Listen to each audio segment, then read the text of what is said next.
Welcome to the Brother Henry and You Show. I am your host, Henry Harris.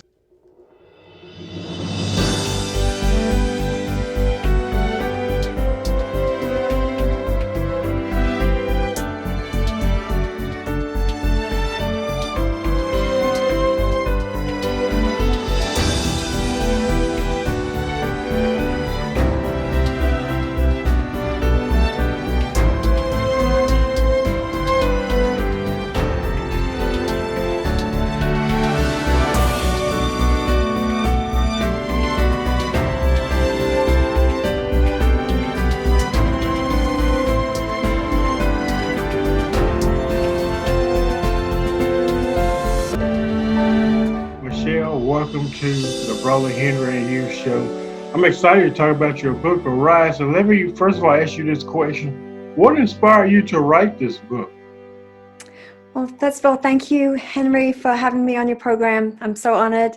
Um, I had always felt since I was a child that I was going to write, and it was just a question of what it was going to be. And I just wanted to make sure I had something really important to share with people, something that would help them, inspire them, and help them to arise out of the difficulties of life, because we all go through them. And I just remember just having such a sense of clarity about what I wanted to say.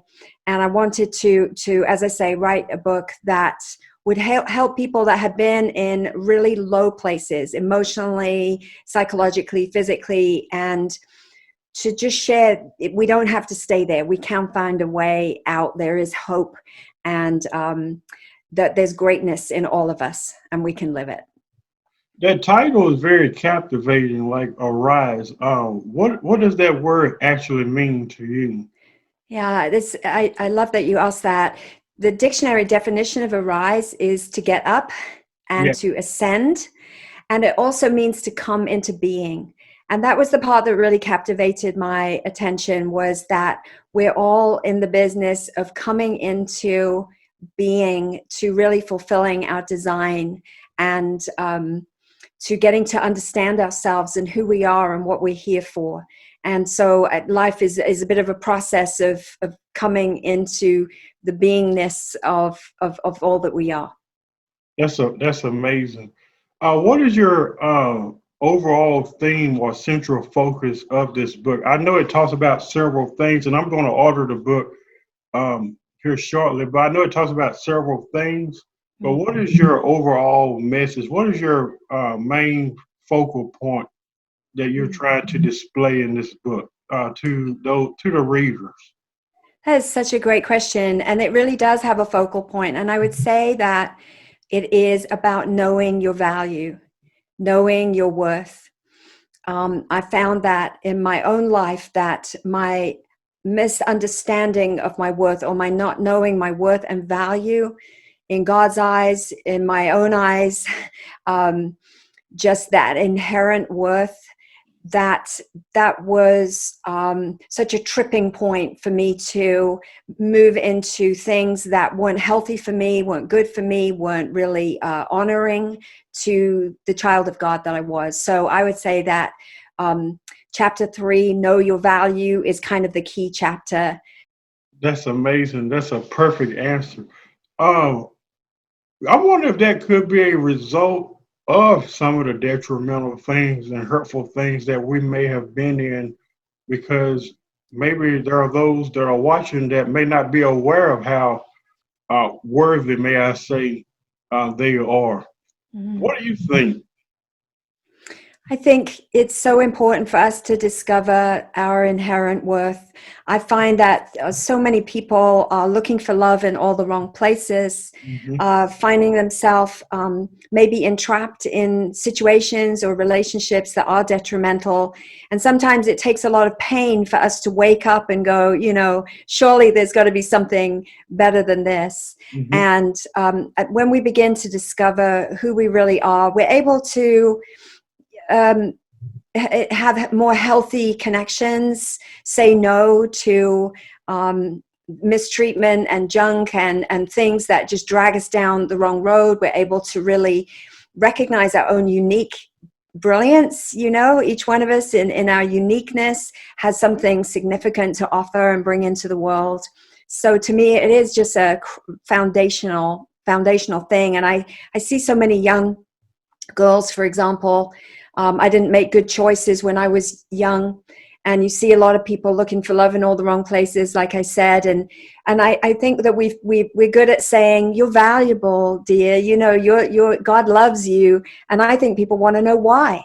They want to know why. Well, where do I, thank you so much for telling me that, but how can I know for sure? And Yeah. that's when I went into studying, origin and that whole Genesis chapter 1 beautiful picture of being made in the likeness and image of God. And you made a great and valid point too, because we can tell people all day, you're worthy. You talk about your inherent worth. Yeah. Do you know how good you are? I know for me, I was told those things. Actually, I'll go back to my childhood. My mother spoke those things into me when I was a child. I didn't understand that. It was not until I got older when I became aware. I'm speaking in a practical sense now, that wow, I was those things that my mother told me.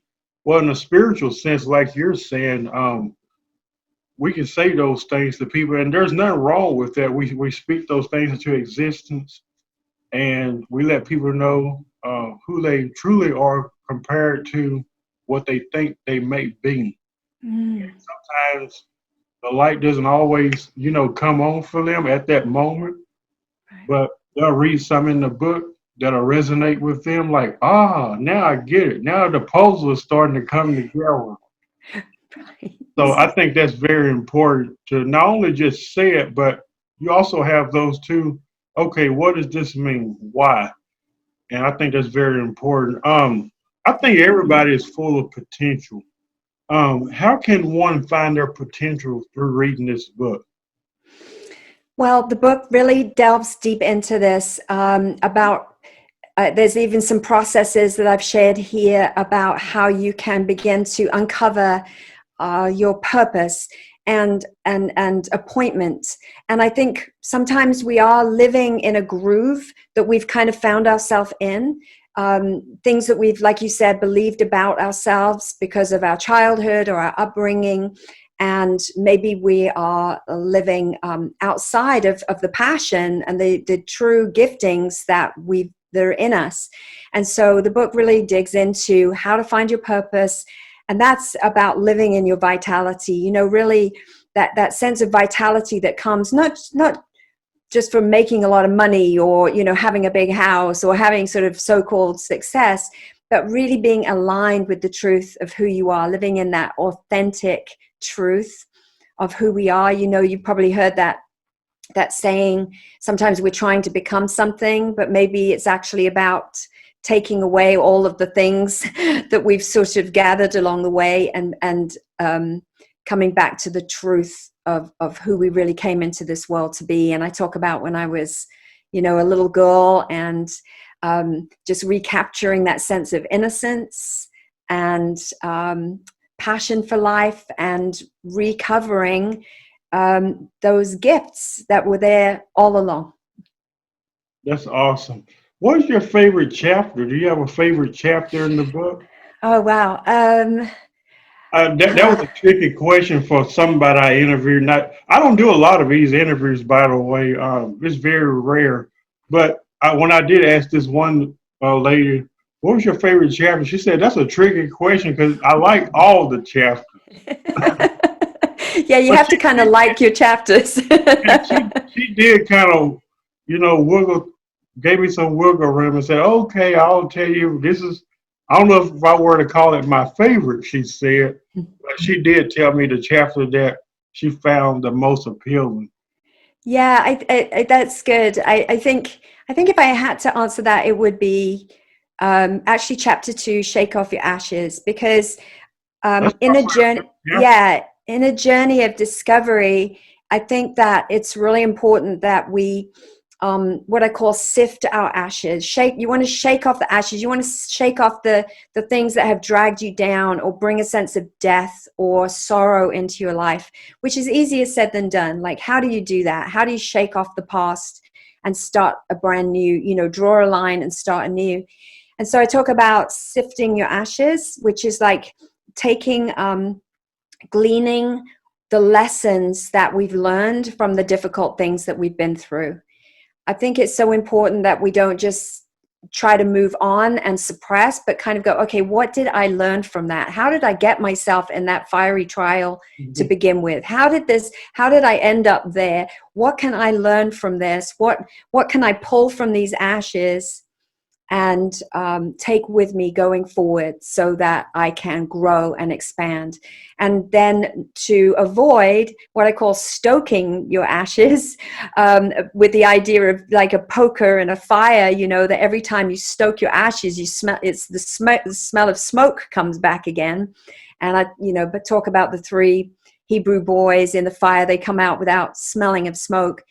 And stoking meaning just rerunning the memories, rerunning the old scenes in our head like a bad movie over and over and over again, talking about the things that have hurt us to the point where it's become a habitual to kind of rerun the old stories. So shaking our ashes involves sifting, getting the good parts that we've learned, and not stoking so that we can move on and create a new story.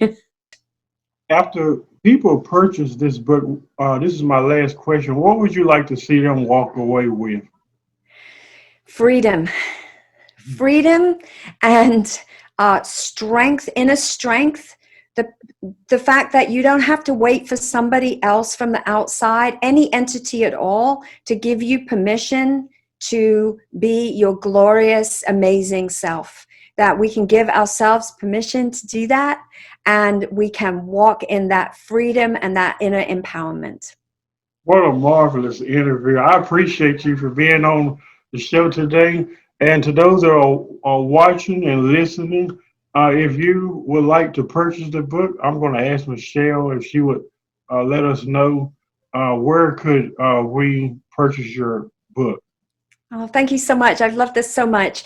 And you can visit my website, michelefrancesca.com, and all of the purchase links are there for Amazon and Barnes & Noble and iTunes, etc.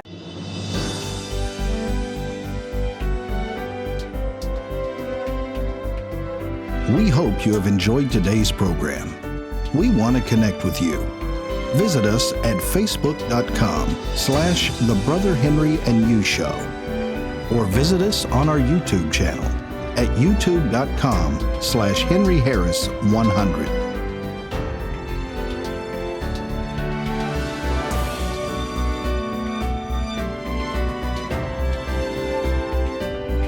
We're so grateful you tuned in today and hope you have a fantastic day.